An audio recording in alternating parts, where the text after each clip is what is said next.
Claire worked at the bank. She loved her job and always smiled at customers. But one day, everything changed. A man walked in, wearing a mask. He had a bag in one hand. Claire felt scared. The man shouted, "Everyone on the ground!" People screamed and hid behind chairs. The man pointed at Claire. "You! Open the vault!"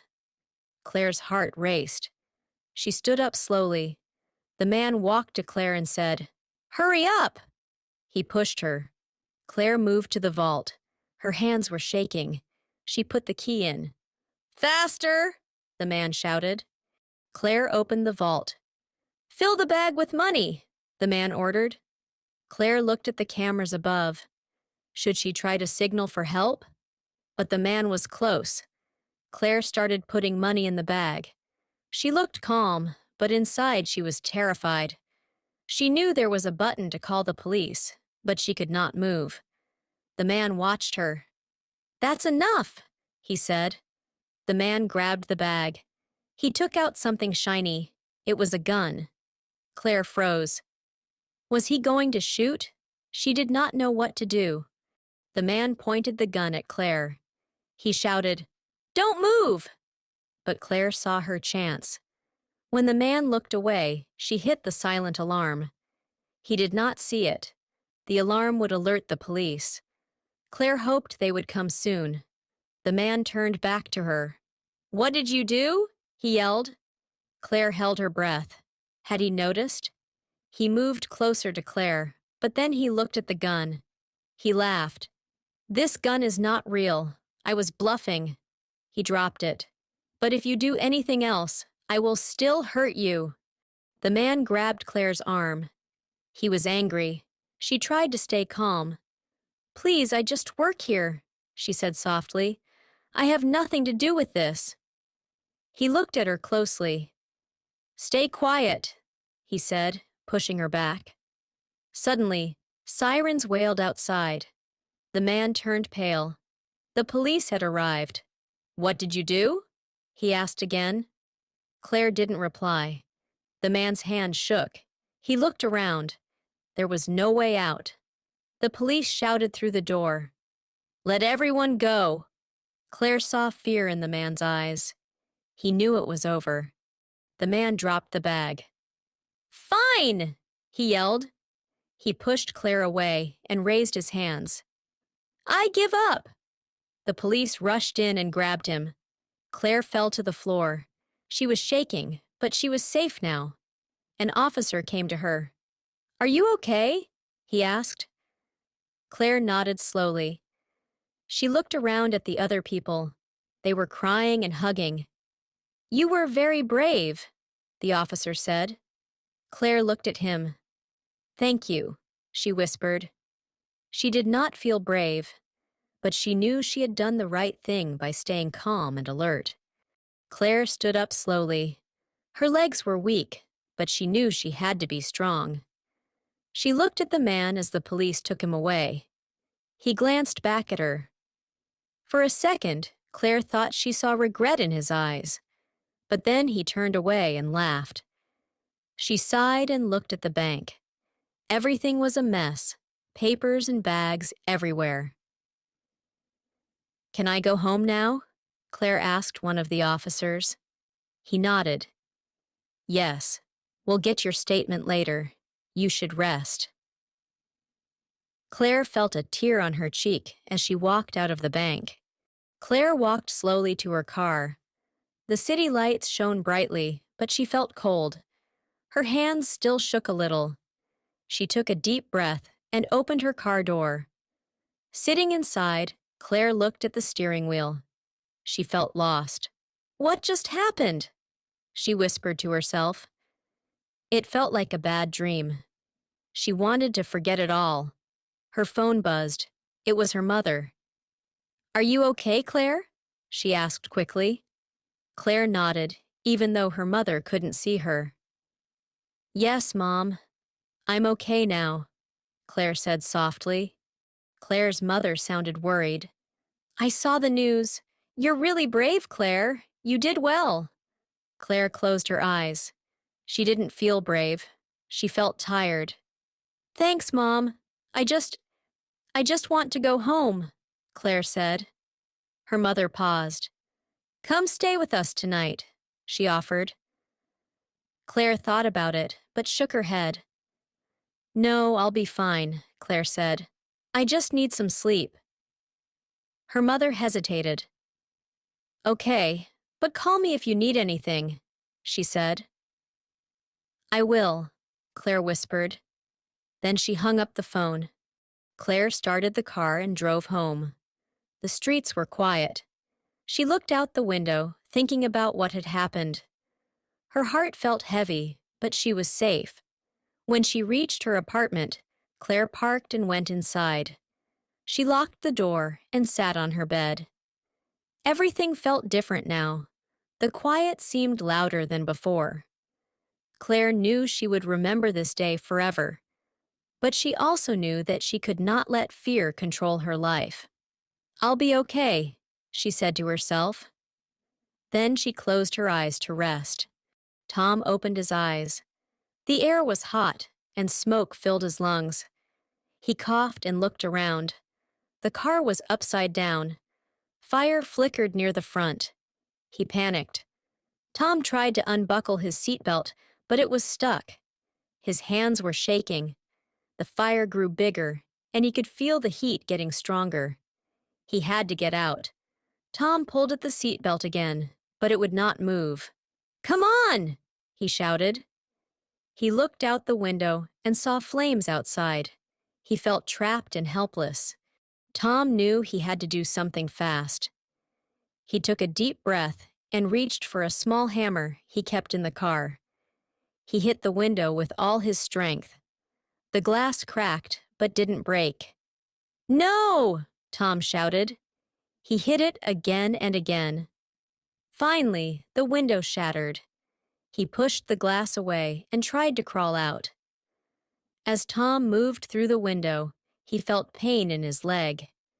It was hurt, but he couldn't stop now. He dragged himself out of the car, coughing and gasping for fresh air. Tom fell onto the ground beside the car. The flames were everywhere now. He looked back at the car and saw smoke coming from the engine. It could explode. With all his strength, Tom pushed himself up and tried to move away. His leg hurt badly, but he kept going. He could hear sirens in the distance. Help was coming. Tom moved as far as he could and collapsed on the grass. He watched as the car burned. The fire was so strong now. Then, a man ran up to him. Are you okay? Tom looked up at the man. I think so, he whispered. He felt dizzy and weak. We need to get you away from here, the man said, helping Tom stand. Tom leaned on the man's shoulder. Thank you, he said softly. The man nodded. Just hang on. Help is almost here. Tom's vision blurred, and he felt like he might faint. They moved away from the burning car. Suddenly, there was a loud boom. The car exploded behind them. Tom and the man fell to the ground. Are you hurt? The man asked. No, I'm okay, Tom said, even though his leg hurt a lot. The man looked at him carefully. You were very lucky. I saw the crash. I thought you were gone. Tom took a deep breath. I thought so too, he said quietly. He looked at the burning car. It all happened so fast. Thank you for saving me, Tom whispered. Don't worry about it, the man replied. Let's wait for the ambulance. Tom nodded. The sirens grew louder. He knew he was safe now. He would never forget this day. Mark loved exploring caves. He was an experienced diver and knew the risks. One day, he decided to dive into a deep cave alone. It was dark and quiet inside. Mark moved slowly, checking his oxygen tank. Everything seemed fine. He swam deeper, shining his light on the rocky walls. Suddenly, He lost sight of the guide rope. Mark stopped and looked around. He couldn't see the rope anywhere. Panic filled his chest. "Stay calm," he told himself. He turned, trying to remember the way back. Mark's breathing was fast. He needed to slow down and save oxygen. He looked at his watch. He only had 30 minutes left. He had to find the rope soon or surface blindly. He moved carefully through the dark water, shining his light in all directions. Every turn looked the same. His heart beat loudly. He felt like he was going in circles. "Come on, think," Mark whispered. He swam upward, hoping to see a familiar sign. The walls seemed closer now. His tank felt heavy, and his lungs were tight. "Where is it?" Mark felt weak. His light began to flicker. He knew he had to act fast. If he lost light, he would be lost forever. He swam forward, trying to find an open space. Then he saw it. A tiny piece of rope caught between rocks. Relief washed over him. "I found it!" he shouted. He grabbed the rope and pulled, following it back. His heart beat quickly as he moved. He hoped the rope would lead him out. After what felt like forever, Mark saw a faint light above. He swam up and burst out of the water. Mark gasped for air. He looked around. This wasn't the entrance. The cave's ceiling had collapsed, blocking his way out. He was in a small pool, trapped underground. "No, no, no!" Mark shouted. He felt tears in his eyes. He looked for another path, but there was none. His oxygen was low. "What do I do now?" he thought desperately. Mark decided to swim back down. He had to find another exit. He took a deep breath and dived down again. The water was cold, and he could barely see. He needed a way out. Mark moved deeper. His arms felt heavy. He looked at his watch again. Only a few minutes of air left. He knew he couldn't stay much longer. "Please let me find it," he thought. He swam around a corner and saw a narrow crack in the rocks. It looked like it led up. Mark squeezed through. His tank scraped the rocks, but he pushed on. Finally, he saw it, light shining from above. He kicked hard and reached the surface. Mark took a deep breath and looked around. He was outside. He made it out alive. Emma loved hiking in the mountains. One weekend, she decided to go alone. She enjoyed the peace and quiet of nature, but she didn't know something was watching her. Emma walked along a narrow trail, looking at the trees and flowers. Suddenly, she heard a branch snap behind her. She turned and saw a large bear standing on the path. Her heart stopped. The bear looked straight at her. Emma knew she couldn't run. She stayed still, hoping the bear would go away. But the bear took a step closer. Emma's hands shook.